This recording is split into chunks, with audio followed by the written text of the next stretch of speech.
LISA est un dispositif conçu pour repérer et comprendre les besoins et les forces des élèves afin de mieux accompagner leur bien-être et leur santé mentale.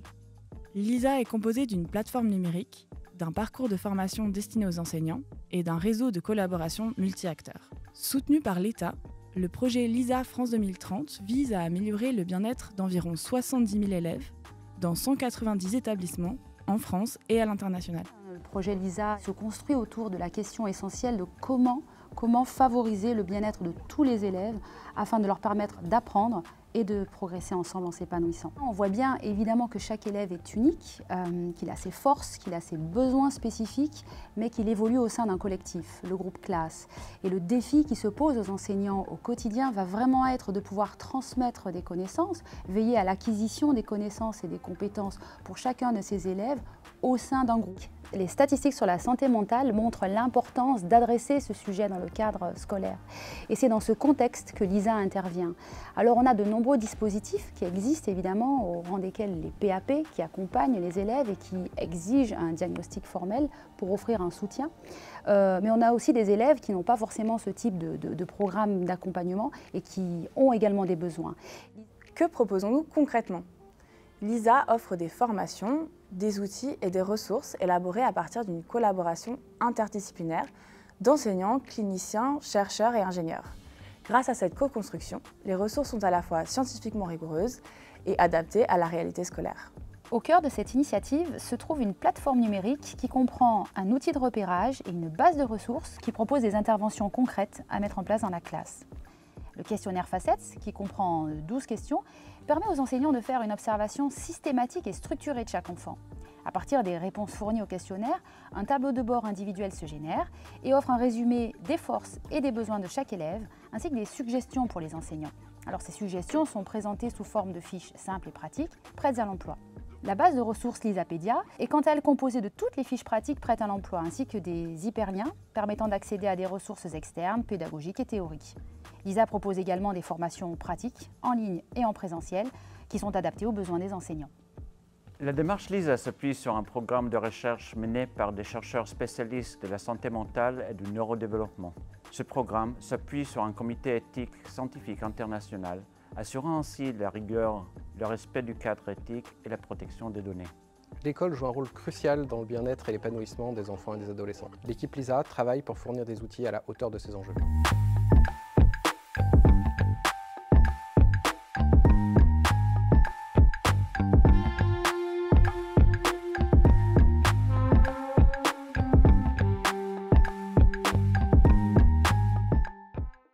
Ravi d'être avec vous ce soir pour vous parler brièvement d'une thématique clinique qui me passionne depuis des années, l'anxiété sociale, sous forme qui est l'anxiété de performance, et on parlera aussi d'une anxiété un peu différente qui est l'anxiété dans les situations de test. La présentation s'organisera en 3 temps. Je vais d'abord vous parler du phénomène de l'anxiété chez les êtres humains d'une manière un peu générale. Puis je vous parlerai plus largement des troubles anxieux, donc d'anxiété sociale, d'anxiété de performance et donc cette anxiété test associée. Et finalement, je vous parlerai des choses qu'on peut mettre en place dans une classe pour prévenir ce type d'anxiété ou des réponses à adopter lorsque ce qu'on a essayé sur le plan de la prévention n'a pas suffi. Alors, est-ce que j'arrive?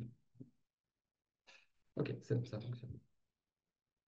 Voilà, donc un petit mot sur les épisodes émotionnels, pardon. Ils sont étudiés depuis maintenant pas mal d'années par les recherches scientifiques. Ils peuvent être décrits comme des états particuliers de l'organisme qui ne sont pas toujours conscients, mais qui vont parfois s'accompagner d'un ressenti subjectif et éventuellement d'une prise de conscience, et qui ont été conservés et façonnés tout au long de notre histoire évolutive pour nous diriger vers un répertoire d'actions à valeur adaptative. Répertoire d'actions à valeur adaptative, on va voir dans un instant précisément de quoi il s'agit en ce qui concerne l'anxiété. Ces réponses sont déclenchées par une multitude d'inputs, donc d'informations internes et externes, et elles vont en retour susciter une chaîne de réactions cérébrales, physiologiques, dont on va pouvoir reparler dans un instant au sujet de l'anxiété. En ce qui concerne cette émotion en particulier, nous allons, en fonction de notre patrimoine génétique et aussi de notre histoire développementale et notamment d'exposition à différents facteurs environnementaux, différer dans les formes d'anxiété que nous ressentons prioritairement et aussi dans les déclencheurs qui vont susciter cette émotion chez nous. Et donc, on peut avoir une expérience consciente des émotions, on parle avec un vocabulaire émotionnel qu'on partage en partie, mais surtout, on les enregistre, on peut les enregistrer avec une série d'indicateurs sur le plan physiologique et sur le plan de modification dans l'activité cérébrale. Ah oui, alors je m'excuse par avance si parmi vous, il y a des phobiques des serpents, mais je veux illustrer cette automaticité donc de la réponse émotionnelle en vous présentant un stimulus, qui est un stimulus issu d'une banque de données internationale qu'on utilise dans les recherches. Et voilà, je vois Bruna qui se cache les yeux. Et en fonction de votre niveau de susceptibilité à l'anxiété face à ce stimulus et de votre conscientisation, vous vous rendrez plus ou moins compte des changements qui se produisent en vous, mais il y a une série de changements automatisés qui vont se produire chez la majorité, voire l'intégralité d'entre nous, notamment une accélération du rythme cardiaque. Si vous avez une capacité d'auto-observation, vous percevrez ce changement qui survient chez vous. Voici une autre image, vous pouvez lever les yeux, Bruna, qui active un autre système. D'ailleurs, vous entendez peut-être un bébé crier au loin, donc il active aussi ce système, et qui va aussi susciter des émotions différentes et du coup nous orienter vers un répertoire tout aussi adaptatif, mais avec des finalités différentes. Alors, en ce qui concerne l'anxiété, c'est une émotion que l'on va pouvoir ressentir, mais qui correspond à des modifications lorsque s'active en nous ce qu'un auteur qui s'appelle Joseph Ledoux appelle le système défensif. Nous sommes équipés, du fait de l'histoire évolutive, d'un ensemble de systèmes neuronaux avec des corrélats et une chaîne dans le système nerveux et des ressorts physiologiques ultérieurs qui nous permettent de répondre le plus efficacement possible au regard de l'histoire évolutive aux situations de confrontation à des menaces. Et l'émotion de peur et ou d'anxiété, donc l'anxiété comparativement à la peur, c'est l'émotion qu'on va ressentir en amont ou après la rencontre avec une menace, mais pas dans l'immédiateté de la rencontre avec une menace. Là, on parlera de peur, parce qu'on est confronté directement à la menace. Et c'est une émotion qui survient parce que ces mécanismes adaptatifs se mettent en route pour nous aider à faire face au mieux au regard de l'histoire évolutive à ces menaces, et qu'en même temps, nous sommes équipés de systèmes conscients qui permettent d'avoir une expérience consciente, en particulier les êtres humains, probablement aussi en partie les animaux. Et donc, nous allons ressentir cette émotion, mais l'émotion est un peu comme le produit secondaire de l'activation de ce système qui va viser donc à nous aider à traiter ces menaces. Une structure cérébrale bien connue qui va jouer le rôle de détection très rapide de ces stimuli à partir de l'information perceptive et ensuite nous activer pour nous orienter vers ces réponses adaptatives, c'est l'amygdale qu'on entend fréquemment en parler. Ce système défensif nous dirige de manière automatisée vers un répertoire de réponses que vous connaissez peut-être, qui est ce répertoire qui fonctionne très bien face à une menace, enfin qui fonctionne au mieux face à une menace telle qu'un prédateur, c'est-à-dire la fuite, le combat, l'immobilisation. L'immobilisation peut fonctionner parce qu'elle nous permet de ne pas nous faire repérer dans un premier temps. Mais prioritairement, quand le système s'active, c'est pour nous permettre de produire deux formes de réponses qui sont la fuite et le combat. Comment est-ce qu'il fait ça, ce système défensif? Eh bien, en suscitant une cascade de modifications le long d'un axe qu'on appelle l'axe HPA en anglais, donc hypothalamo-hypophyso-surrénalien en français, qui est l'axe qu'on appelle l'axe du stress. Et donc, il y a une série de relâchements de neurotransmetteurs, d'hormones en cascade qui vont susciter une série de modifications sur le plan physiologique, en particulier cette fameuse accélération du rythme cardiaque qu'on a pu ressentir tout à l'heure face au serpent.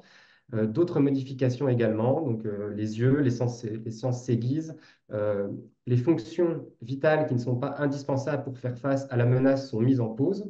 Donc c'est le cas par exemple du système reproductif qui n'est pas la priorité au moment où on est confronté à une menace qui fonctionne de manière optimale, donc qui se met en pause. La digestion également, ce qui explique en fait les maux de ventre que nous ressentons tous lorsque nous sommes particulièrement stressés, donc la plupart d'entre nous en tout cas. Et puis d'autres phénomènes qui vont viser en fait à apporter, donc l'accélération du cœur, le changement de respiration, qui vont viser à apporter à l'organisme l'énergie et la capacité à combattre le plus efficacement possible, à s'enfuir le plus vite possible, etc. Ces changements peuvent être caractérisés comme un état d'alerte, d'activation, qui va se propager le long du système sympathique et qui va se traduire en tout cas sur le plan du ressenti par ce ressenti d'alerte dans la situation en question. En parallèle de ce ressenti d'alerte, il y a d'autres mécanismes qui sont mis en œuvre et qui ne sont pas tout de suite perceptifs sur le plan physiologique. Il y a des mécanismes analgésiques, par exemple, qui font que dans des situations de peur, on ressentira moins la douleur. Des mécanismes d'orientation attentionnelle réflexe également. Alors, cet état d'alerte, il est utile, en tout cas, il s'est avéré utile le long de l'histoire évolutive pour nous permettre de faire face le plus efficacement possible aux menaces. On peut se demander pourquoi est-ce qu'il peut s'activer en situation sociale. C'est évidemment quelque chose de différent entre être confronté à un tigre et être confronté à un public lorsqu'on fait une performance comme une pièce de théâtre, par exemple, ou même lorsqu'on prend la parole face à un groupe. Donc, il y a un peu deux éléments à donner par rapport à cette question. La première, c'est que effectivement, ce système n'est pas conçu optimalement au long de l'histoire évolutive pour nous permettre de faire face à ce type de menace. C'est pour ça qu'on est un peu embêté lorsqu'on est dans cet état d'anxiété majeur, très important, qui se rapproche de la peur lorsqu'on doit prendre la parole dans un groupe, ou prendre la parole devant sa classe, ou prendre la parole dans un théâtre. Donc, il n'est pas fait optimalement pour cela. Mais pourtant, c'est quand même utile que nous soyons dans cet état d'activation, d'alerte. Pourquoi? Parce que la situation d'exclusion sociale est une situation de danger pour les êtres humains. Donc, au fil de l'histoire évolutive, nous avons survécu grâce à nos capacités de coopération, nos capacités à nous entraider face notamment aux autres prédateurs, dans la chasse, etc. Et le fait d'être exclu de ces groupes tout au long de l'histoire évolutive est évidemment un risque majeur pour la survie de l'individu, puisque c'est toute la force du groupe que reposait la capacité de survie collective. Donc c'est pour cette raison, d'après les hypothèses évolutionnistes, que l'émotion d'anxiété non seulement continue à exister, mais surtout existe pour nous dans les situations sociales. La difficulté aujourd'hui dans le monde dans lequel nous vivons, c'est que nous sommes confrontés majoritairement à ce type de situation de stress, c'est-à-dire à des situations de stress social, relationnel, et presque plus jamais à des prédateurs. Dans la plupart des cas, nous ne rencontrons pas des tigres en liberté dans Paris, même si à l'occasion, ça peut se produire. Cette anxiété, elle est normale. La majorité d'entre nous, nous allons la ressentir dans un certain nombre de situations sociales. Certaines personnes, du fait de facteurs de prédisposition sur le plan génétique et ou d'éléments de l'histoire d'exposition à des stresseurs environnementaux, donc l'histoire de vie, l'histoire d'événements et différents facteurs assez complexes, vont être plus sensibles que les autres à ce type d'anxiété, vont la développer plus facilement dans un plus grand nombre de situations. Et lorsque le nombre de situations concernées et l'intensité de l'émotion sont importantes, on va pouvoir considérer qu'on rentre dans ce qu'on appelle un trouble, qu'on va appeler, nous, cliniciens, un trouble d'anxiété sociale ou une phobie sociale. Donc, les critères diagnostiques de ce trouble, c'est de ressentir une peur ou une anxiété intense dans des situations sociales, notamment lorsqu'on est observé par autrui, et de mettre en place des mécanismes d'évitement de ces situations. Lorsqu'on est anxieux dans une situation, une manière classique à conditionner de répondre, enfin, conditionnée par l'histoire évolutive de répondre aux situations de stress, c'est de les éviter. Et on va voir dans un instant que ça va alimenter en réalité le ressenti anxieux et le trouble en question. On distinguera le trouble d'anxiété sociale de ce qu'on appelle le mutisme sélectif, que peut-être certains d'entre vous ont rencontré, qui sont des cas particuliers de personnes, souvent des enfants, des adolescents, qui n'arrivent pas du tout à prendre la parole dans aucun espace en dehors de la sphère intime. Donc, souvent, les personnes qui souffrent de mutisme sélectif présentent de l'anxiété sociale, mais c'est un trouble spécifique qui appelle des réponses spécifiques. Certaines personnes qui souffrent d'anxiété sociale peuvent la ressentir essentiellement dans des situations où elles sont en train de réaliser une performance devant un public, typiquement lors des exposés, lorsqu'elles doivent passer au tableau, et pas tellement dans d'autres situations. Et dans ce cas, on parlera d'un trouble d'anxiété sociale où l'anxiété est à dominante anxiété de performance, parce que le ressenti anxieux et les cognitions anxieuses surviennent principalement dans un espace où on doit réaliser une performance devant tout. Le trouble d'anxiété sociale doit aussi être différencié du refus scolaire. Il y a des élèves de ce qu'on appelle communément la phobie scolaire, qui en fait n'est pas un trouble mental caractérisé. On peut avoir un refus scolaire, donc une phobie scolaire pour plein de raisons qui ne sont pas forcément de l'anxiété sociale. Le trouble d'anxiété sociale, c'est un trouble extrêmement courant. C'est un des troubles les plus courants en fait, chez l'adulte avec la dépression et les troubles d'abus de substances. Et c'est un trouble qui débute majoritairement entre 13 et 25 ans, particulièrement donc, durant la préadolescence et l'adolescence. Et on peut considérer à un point donné du temps qu'un jeune sur 8, un jeune sur 10 serait concerné par ce trouble. Donc c'est un trouble très, très fréquent et souvent malheureusement méconnu et ignoré ou minimisé, ou dont l'importance et le retentissement est minimisé, ce sur quoi je vais revenir dans un instant. Il survient fréquemment en comorbidité, ce qu'on appelle des comorbidités, c'est-à-dire en association avec d'autres troubles mentaux, la plupart du temps des troubles anxieux, mais aussi un panel d'autres troubles possibles, comme le trouble obsessionnel compulsif, le trouble dépressif. C'est un trouble qui, s'y reste longtemps, va avoir un impact sur l'humeur et peut provoquer du coup des épisodes dépressifs majeurs. Et avec d'autres troubles, mais je vais passer un peu rapidement ici, vu le temps que nous avons ensemble aujourd'hui. Et c'est un trouble qui a une multitude d'impacts sur les jeunes et les personnes qui en souffrent. Évidemment, les impacts vont différer d'une personne à l'autre, mais ce n'est pas bénin. Alors, dans un premier temps, du fait du ressenti, qui peut être très difficile pour la personne qui est anxieuse en permanence, ou la plupart du temps lorsqu'elle vient, par exemple, au collège ou au lycée, parfois à l'école élémentaire, même si c'est plus rare. Et il peut y avoir une série de conséquences en cascade, comme un impact sur la performance scolaire, parce que l'élève est très anxieux dans le contexte scolaire, il a du mal à s'épanouir, donc à être concentré, etc. Un impact sur le développement langagier. C'est un facteur de risque pour développer d'autres troubles, comme je l'ai dit précédemment. Et surtout, ces élèves vont se trouver plus souvent à risque dans les classes, dans les établissements, d'être pris pour cible pour de la victimisation et des phénomènes de harcèlement. Pourquoi? Parce que ce sont souvent des élèves qui osent moins prendre la parole dans les groupes, qui sont plus en retrait, qui ont des comportements moins affirmés. Et donc, ce sont des cibles un peu plus faciles pour des élèves qui auraient des comportements agressifs, malheureusement, ce qui va pouvoir ensuite entraîner une série de difficultés en cascade. Et à l'inverse, également, des élèves qui ont été victimisés, embêtés par d'autres, vont pouvoir développer de l'anxiété sociale ultérieurement du fait de l'insécurité qu'ils vont ressentir en contexte relationnel. L'anxiété durant les tests, c'est une problématique un peu différente. Ça ne correspond pas véritablement à un trouble mental connu, mais ça peut être une anxiété aussi importante et invalidante. C'est la peur de rater, évidemment, la peur d'échouer, mais elle n'est pas forcément corrélée à l'anxiété sociale. On peut avoir très peur d'échouer lors des tests, être très anxieux, et pas forcément ressentir d'anxiété sociale, c'est-à-dire de peur de jugement et de rejet dans les situations avec autrui. Voilà. Mais parfois, elles seront associées. Si vous vous posiez la question, il a bien été démontré par plusieurs études scientifiques que le fait d'être anxieux, notamment durant les tests et en lien avec la scolarité, a un impact sur la performance scolaire. C'est démontré dès la maternelle, que l'anxiété qui est présente dès la maternelle va avoir un impact sur la performance scolaire lors des années ultérieures. C'est aussi le cas démontré à des âges plus avancés, pardon. Et puis, ça a été même montré avec des données massives sur les enquêtes PISA, que l'anxiété de l'élève avait un retentissement sur sa réussite scolaire, ce qui n'est pas étonnant. En tout cas, c'est également démontré scientifiquement, ce n'est pas juste une intuition forte que nous avons collectivement.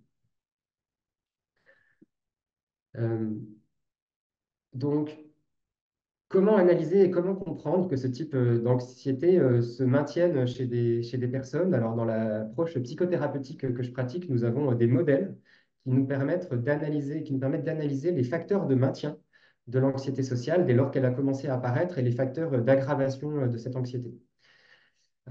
Et au plus simple, on a des modèles plus élaborés en réalité, mais au plus simple, ce qu'on va travailler avec les patients, c'est l'association et les liens causaux qui vont unir leurs pensées, leurs émotions et leurs comportements. Donc, lorsqu'on ressent de l'anxiété sociale dans une situation, par exemple, lorsqu'on est avec un groupe de pairs dans la récréation et on peut prendre la parole, on peut avoir des pensées typiques de l'anxiété sociale, comme ce que je vais dire ne va pas être intéressant, si je prends la parole, je vais faire un blanc, je vais tomber à côté, je vais rougir et ça va se voir que je rougis, on va se voir que on va réaliser que je suis anxieux, je ne vais pas être drôle, voilà, je ne sais pas quoi raconter.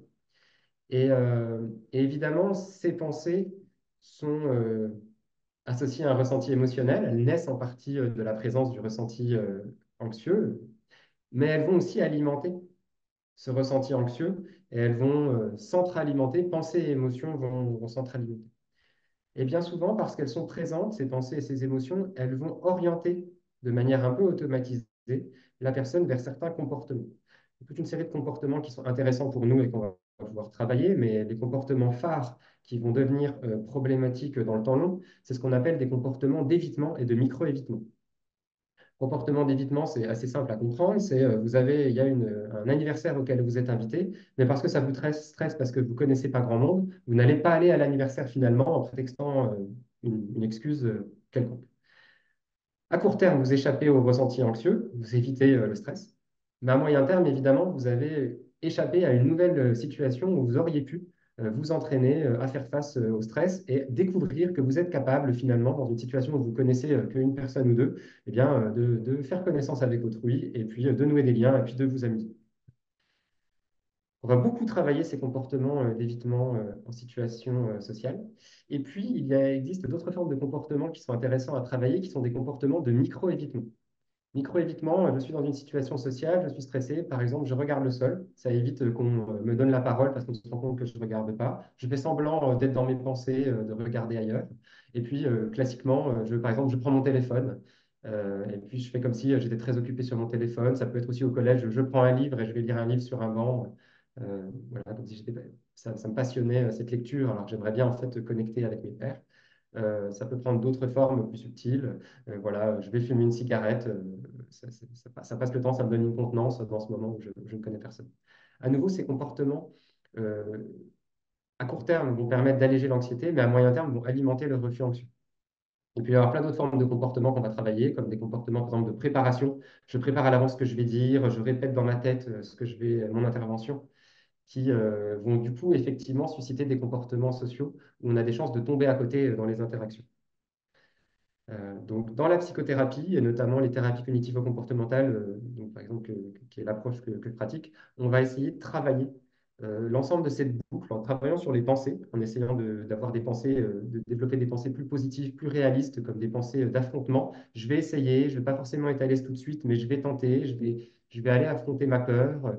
C'est un challenge pour moi que je peux essayer de surmonter. Donc, travailler le discours intérieur. On va aussi travailler le ressenti émotionnel, on en parlera dans un instant, avec des techniques qui vont avoir une action physiologique sur l'activation du système sympathique pour diminuer cette activation.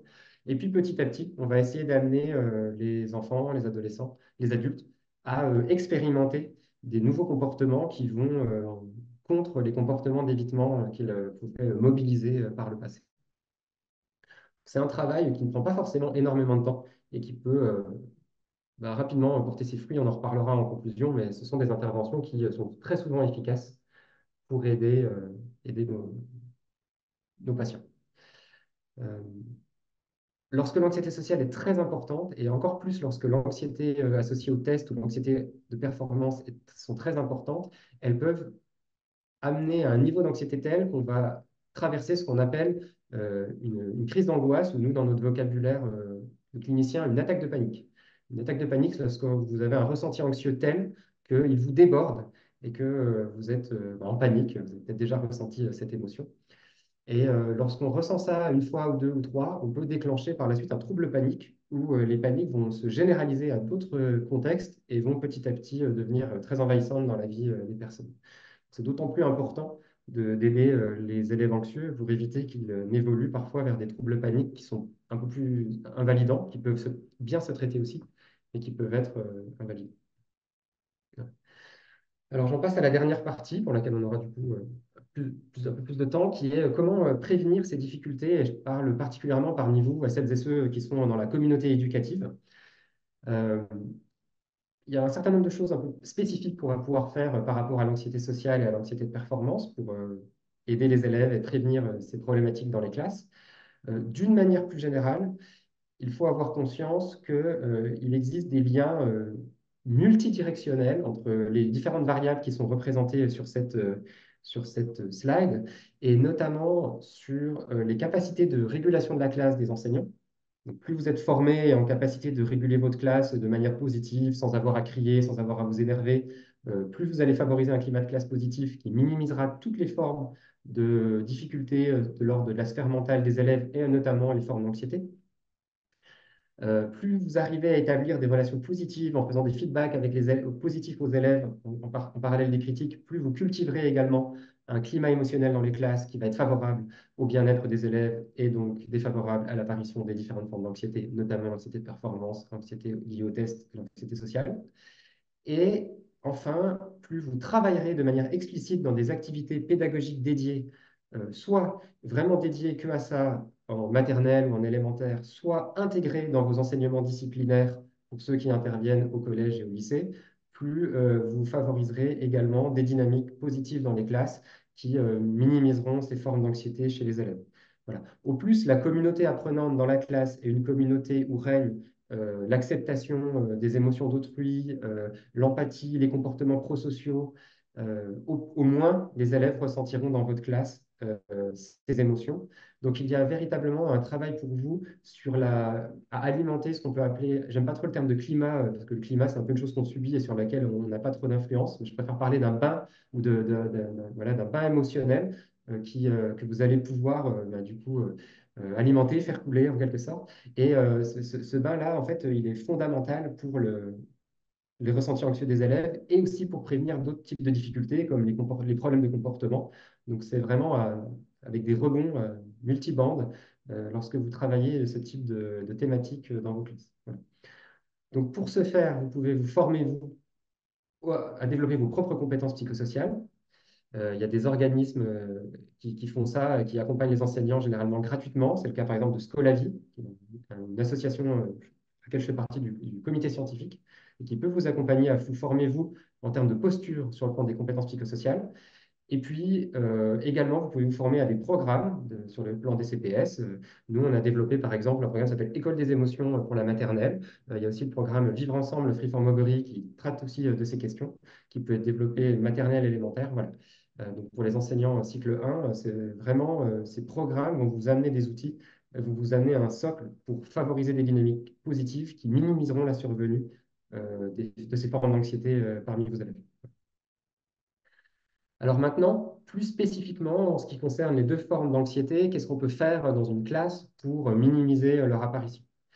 Alors en ce qui concerne l'anxiété plutôt associée au test et aussi l'anxiété de performance liée à la performance au tableau lors d'un exposé, également lorsqu'on prend la parole dans la classe pour répondre à une question ou pour participer, ce que vous pouvez faire, c'est modéliser, ce qu'on peut appeler d'une manière globale, modéliser un comportement d'acceptation des erreurs dans la classe.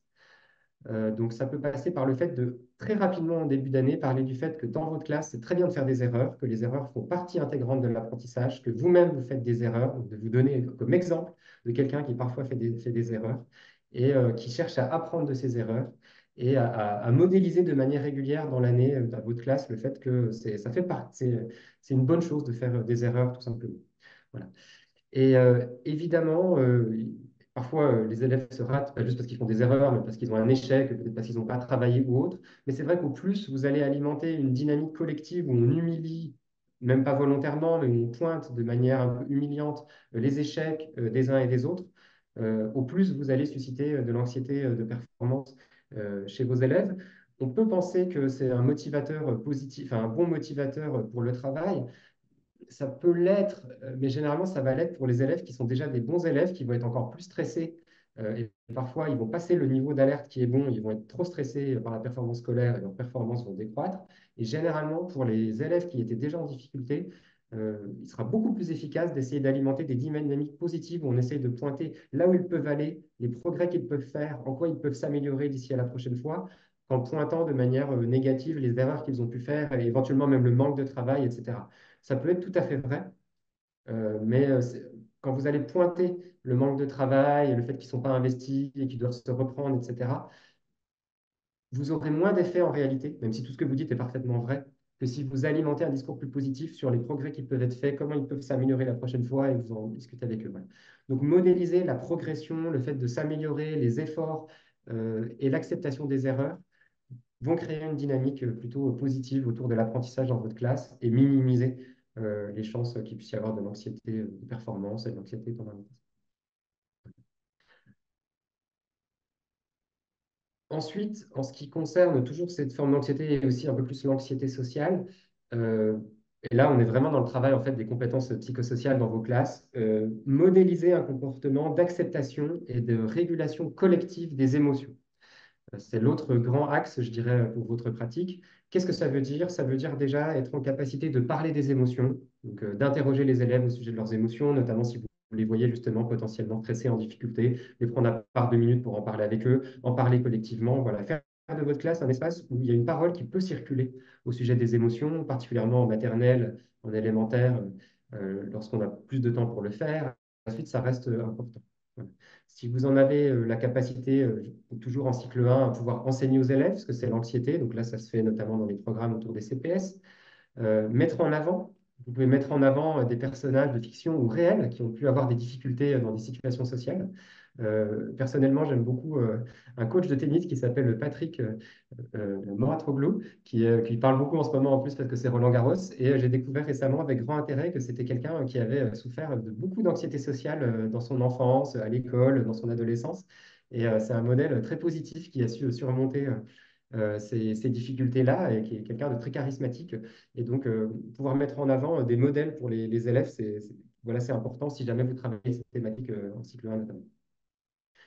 L'apprentissage de la régulation émotionnelle, il peut se faire aussi en enseignant à la classe des techniques de régulation physiologique. Ça peut être par exemple des techniques de la respiration calme, donc la cohérence cardiaque. Ça peut être aussi le contrôle respiratoire qui consiste simplement à inspirer tranquillement, bloquer sa respiration, expirer tranquillement. On répète la chose. C'est une technique formidablement efficace qu'on utilise dans l'accompagnement des troubles paniques. Je le fais depuis plus de 10 ans et dans la plupart des troubles paniques, ça va faire une énorme différence lorsque la personne se met à utiliser le contrôle respiratoire de manière efficace. Et donc, vous pouvez entraîner votre classe à utiliser ce type de technique. Donc, vous pouvez le faire dès la maternelle. Dans l'école des émotions, on a plein de techniques comme ça qu'on va utiliser dans les classes. Et utiliser des supports variés pour promouvoir un discours d'acceptation des émotions, de conscientisation et d'accueil des émotions de vos élèves. Pour les élèves plus spécifiquement qui sont à risque ou qui ressentent potentiellement une anxiété sociale importante ou une anxiété de performance importante, la première chose évidemment, c'est d'observer vos élèves parce que malheureusement, ces élèves-là sont souvent des élèves discrets. Et comme les enseignants ont plus à faire avec les élèves qui ont des problèmes de comportement, il arrive souvent qu'ils passent complètement à côté et qu'on ne se rende pas compte du ressenti très difficile de ces élèves, ni du fait que parfois ils sont exclus, etc. Donc ne minimisez pas ce type de difficulté, je crois que c'est vraiment le message numéro un. Et puis ensuite, il peut être important, utile d'aider ces élèves lorsqu'ils sont dans le travail scolaire ou lorsqu'ils sont dans la classe même à être en binôme et même à proximité d'autres élèves que vous avez identifiés comme des élèves bienveillants, sympathiques. Donc ça peut passer par la disposition des élèves dans la classe au début d'année, ça peut passer par le choix des binômes de travail. Et là, il peut être vraiment très utile de ne pas laisser les élèves choisir, mais de toujours vous créer les binômes de travail vous-même. Ça évitera que les élèves exclus soient toujours exclus et les élèves qui se connaissent soient toujours ensemble. Et, parce que parfois, dans une classe, c'est très difficile de s'intégrer lorsque les groupes sont créés. Et donc, créer des binômes où vous allez volontairement mettre des élèves un peu plus exclus avec des autres, c'est vraiment un outil, une manière de faire intéressante. Parfois, ça peut être des binômes avec des élèves plus âgés lorsque vous en avez la possibilité, parce que l'anxiété sociale peut être moins importante avec des élèves plus âgés. Une chose très importante aussi, c'est autant que vous le pouvez, de ne pas rentrer dans l'évitement. C'est-à-dire que même si l'élève euh, ne veut pas, ne souhaite pas participer, il faut essayer de trouver avec lui un chemin pour qu'il participe. Parce que si vous acceptez l'évitement et que vous retirez les situations de prise de parole, les situations d'exposé, etc., en fait, vous allez à court terme soulager l'élève, mais comme on a parlé tout à l'heure, à moyen terme, vous allez alimenter le trouble anxieux. Donc, il est fondamental d'essayer de construire des petits parcours pour que les élèves arrivent petit à petit à prendre la parole. Ça peut être même au début, en fait, vous l'informez à l'avance de la question que vous allez lui poser, il prépare sa réponse à l'avance et vous lui posez la question dans le cours. Et pour la première fois, il va réussir à participer, il va se rendre compte qu'il peut ouvrir la bouche, prendre la parole, et c'est une première étape. Au début, vous pouvez lui dire, c'est que des réponses en questions en oui ou non que je vais te poser. Et quand je te donne la parole, je te pose une question en oui ou non. Voilà, donc il y a des petites techniques comme ça pour construire un petit chemin pour que de petit à petit vos élèves prennent confiance à prendre la parole. En exposé, au début, tu viens devant la classe avec un autre, mais c'est surtout l'autre qui va parler. Tu lis d'abord. Voilà, imaginez des petites étapes qui vont permettre petit à petit d'affronter les situations anxiogènes pour parvenir à l'habituation dans ces situations. Pour les élèves, on a presque terminé, qui ont de l'anxiété liée au test principalement.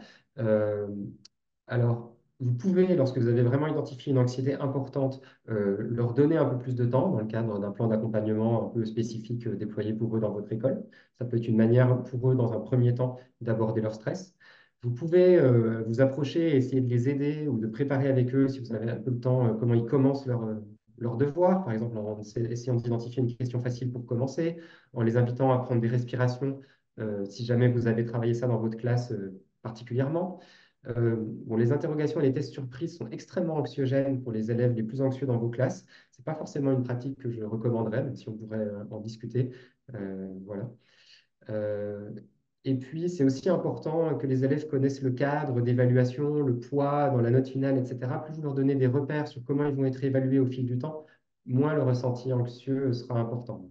Alors, c'est sûr que ça peut avoir d'autres avantages, les tests surprises, mais malheureusement, pour ces élèves-là, c'est quelque chose de souvent ressenti difficile. Si tout ce que vous avez fait dans la classe ne suffit pas, sachez qu'il existe des interventions qui ont de larges preuves pour ce type de troubles. Ça fait partie des troubles qu'on arrive très bien à accompagner. Donc, j'en parlais tout à l'heure.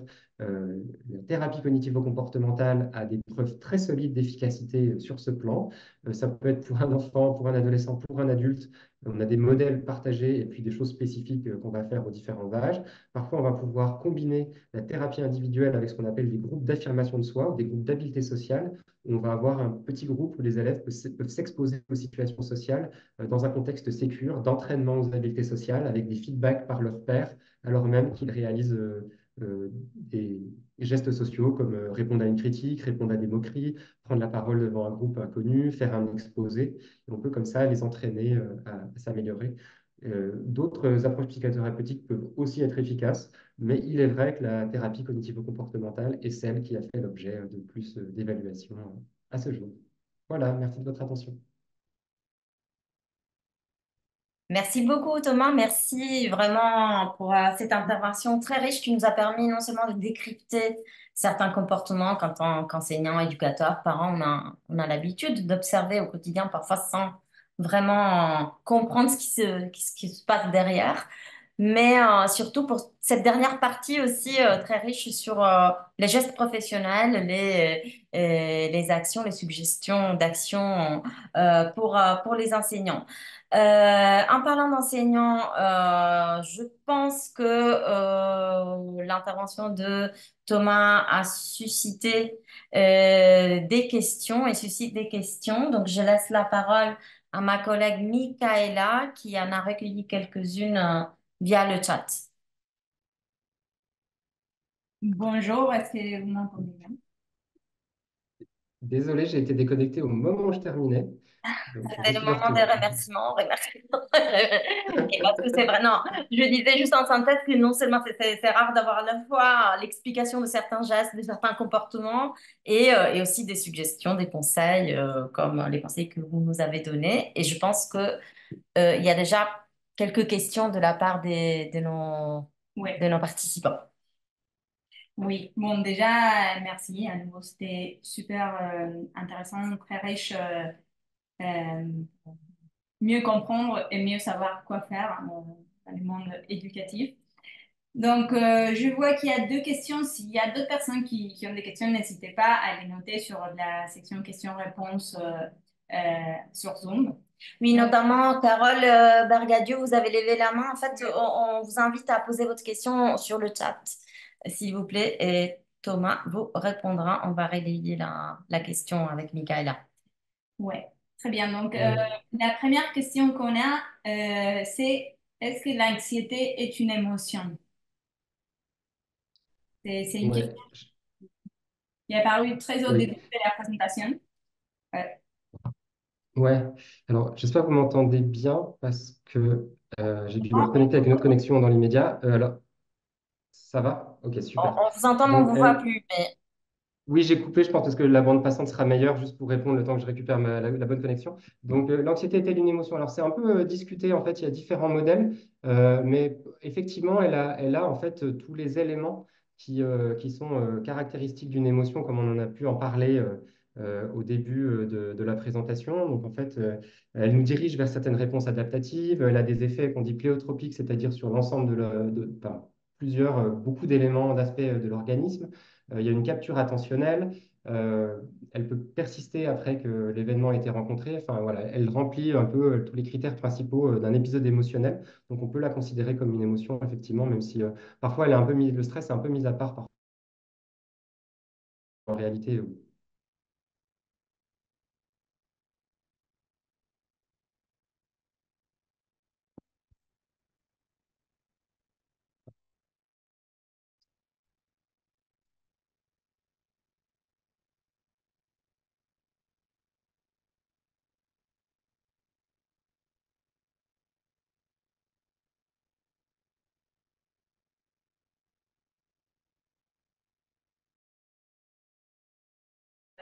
Thomas ne nous entend pas, il est parti. On attend que... Ouais, je suis désolé, c'est un peu laborieux. J'arrive pas à me Ok. reconnecter à ma bonne connexion. Mais j'ai vu l'autre question. Vous m'avez entendu quand même sur ma réponse? Oui, oui, on a très bien entendu. Ouais. C'est la Ah, bah deuxième super question. alors. On était parti sur la deuxième question qui Ouais. était Oui. celle de Marie.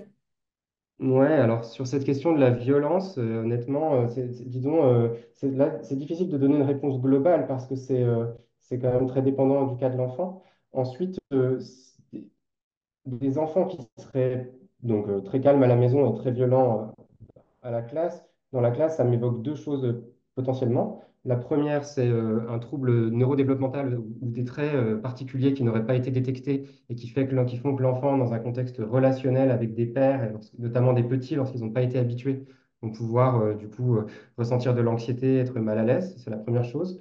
Et puis l'autre chose, si jamais vraiment c'est un enfant qui n'a pas de difficultés comportementales à la maison et des difficultés importantes en classe, ça m'évoque quand même des dynamiques collectives dans la classe qui peuvent être améliorées, quoi.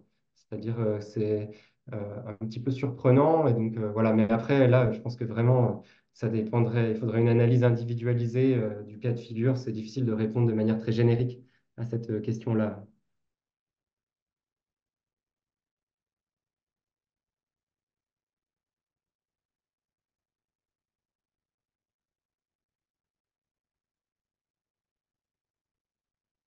Et on avait une troisième question, donc si je continue, c'est ça peut-être sur l'intégration, c'est ça, des séances d'improvisation théâtrale dans les classes, pour et à partir de quel âge commencer? Oui, je pense que c'est très intéressant, l'improvisation théâtrale. Ensuite, évidemment, la difficulté, c'est précisément lorsqu'il y a de l'anxiété sociale qui est présente, à ne pas forcer les personnes initialement, ou en tout cas à trouver des chemins pour qu'elles puissent petit à petit rentrer dans l'activité, même si l'activité au début peut être anxiogène. Il est certain que plus tôt on prend l'habitude de faire des petites performances devant un public, et du coup, le plus habitué on sera, et donc le plus simple, ça sera de le faire. Donc je pense que c'est effectivement intéressant. Toutes les formes théâtrales ou de jeux de rôle, de jeux devant autrui sont intéressantes.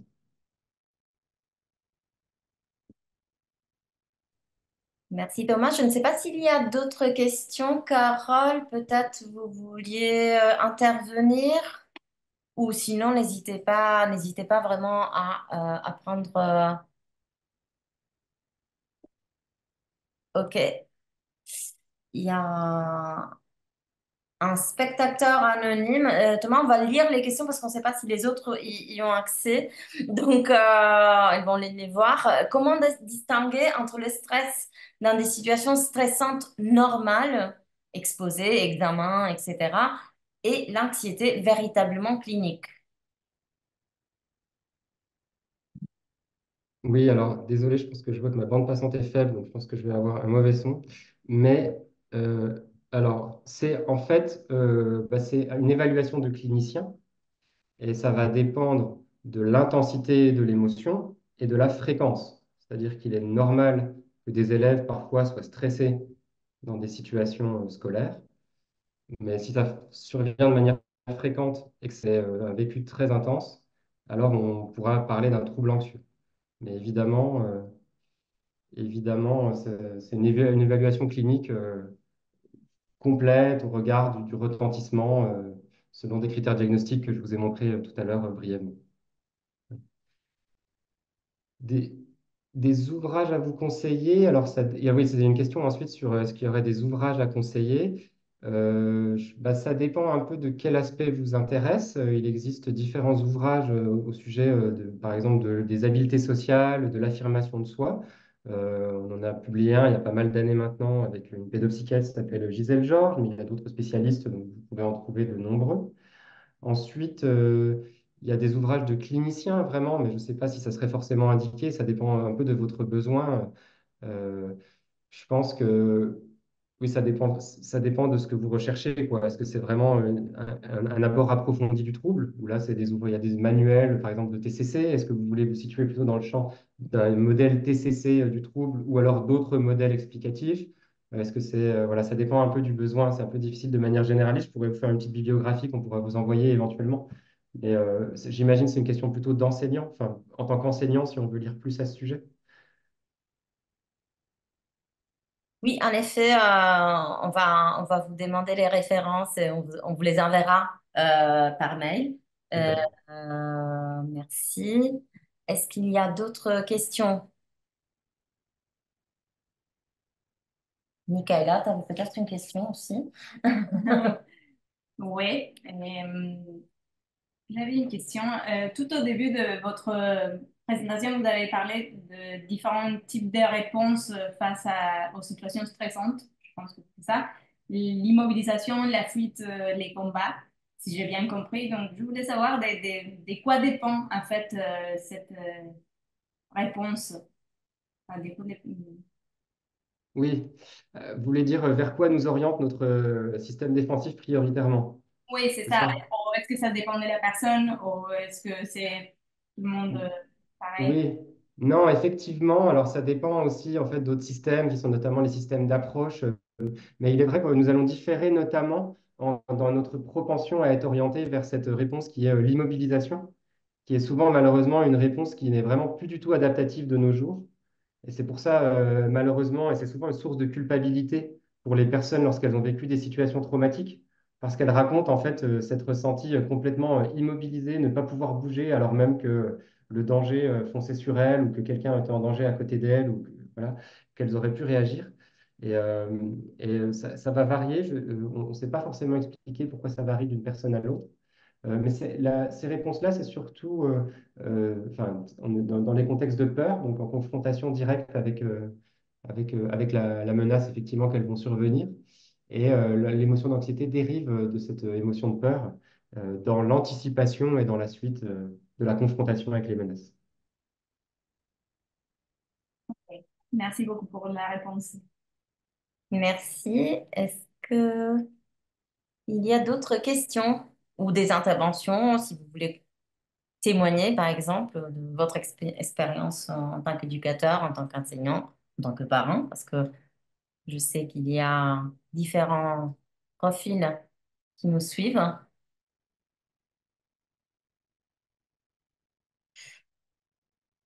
Il y a une question qui arrive.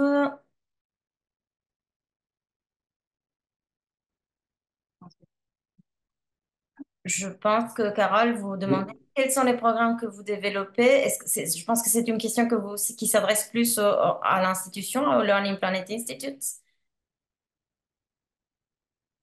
J'imagine. Ou peut-être ça fait référence à quand j'ai mentionné du coup certains programmes autour des compétences psychosociales. Ah oui, Euh, peut-être. ouais, peut-être bon, on peut donner les deux réponses, hein, je pense, hein. Oui. Donc nous, on a développé, enfin, notamment adapté culturellement en partie parce que c'était un programme initialement américain qui s'appelait le Kindness Curriculum et on a adapté ce programme en maternelle délivré par les enseignants pour promouvoir les compétences psychosociales et surtout on a fait une évaluation scientifique très rigoureuse en fait avec les paramètres les plus rigoureux en Seine-Saint-Denis avec une cohorte de 800 élèves à peu près et on a pu montrer des effets bénéfiques sur le devenir des élèves. Et donc, effectivement, ah oui, vous demander pour les adolescents. Alors, parce que nous, moi, je travaille plutôt spécialisé chez l'enfant, en tout cas dans les programmes à l'école. Du coup, on a développé ce programme qui s'appelle École des émotions. Ensuite, il y a aussi un autre programme qui est Vivre ensemble, Free from Mobile, sur lequel je travaille également, qui est en maternelle élémentaire. Pour des plus grands, nous avons une collègue à l'université qui a développé un programme plutôt, du coup, âge préadolescence, adolescence, ciblé sur les émotions. Et donc, si vous voulez la référence, je pourrais vous la donner. Elle s'appelle Marianne Habib. En plus, elle cherche des partenaires pour l'évaluation de ce programme. Donc, peut-être ça pourra vous intéresser. Voilà. Donc, je pourrais vous donner, vous faire un petit résumé de programmes probants qui existent, notamment principalement autour de la question des émotions, parce que c'est celle qu'on traitait aujourd'hui. Et peut-être pour le Learning Planet Institute, je vous laisse répondre, Wayna. Oui, peut-être si effectivement il y a différents types de programmes pour les enseignants. Bon, aujourd'hui, ce webinaire, cette série de webinaires s'inscrit dans le cadre du programme LISA qui a été présenté en début de webinaire par son fondateur Elie Rothenberg. Mais on vous enverra plus d'informations. Vous avez le lien dans le mail que je vous ai envoyé avec quelques informations sur ce programme. Et puis, nous avons d'autres programmes d'accompagnement, de formation et éducatifs de la maternelle jusqu'au lycée, notamment Bâtisseurs de possibles. Qui est un programme, la version française d'un programme international design, qui s'appelle Design for Change et qui applique en gros, apprend aux élèves et aux enseignants à la classe à travailler en mode design thinking. Nous avons, bon, par les passés, développé d'autres activités comme les programmes d'éducation par la recherche, par exemple. Je vois qu'il y a d'autres questions qui arrivent. Si, Sébastien, vous avez encore quelques minutes, peut-être, on va les prendre. Pardon, Sébastien. Ok, merci bien. Ok, pardon. Je ne sais plus qui est en ligne. Avec plaisir, mais merci. Je... Je pense que celle-là, c'est la dernière question. D'accord. D'accord, ok. Donc, s'il n'y a pas d'autres questions, je remercie encore une fois notre intervenant Thomas Vilmontex et je vous donne rendez-vous au prochain webinaire qui fait la transition parfaite avec la question posée par Sébastien, justement, parce que le prochain webinaire sera consacré à l'apprentissage socio-émotionnel pour la promotion du bien-être et de la santé mentale de l'enfant à l'école. L'intervenante est Macarena Paz-Siloum et parmi les techniques qu'elle met en pratique, parmi ses sujets de recherche, il y a justement l'improvisation théâtrale aussi, donc elle vous en parlera, j'en suis sûre. Donc, merci beaucoup. Vous allez recevoir un mail avec le nouveau lien pour ce prochain rendez-vous et toutes les ressources suggérées et les formations aussi suggérées par Thomas. Merci beaucoup et rendez-vous le 26 juin.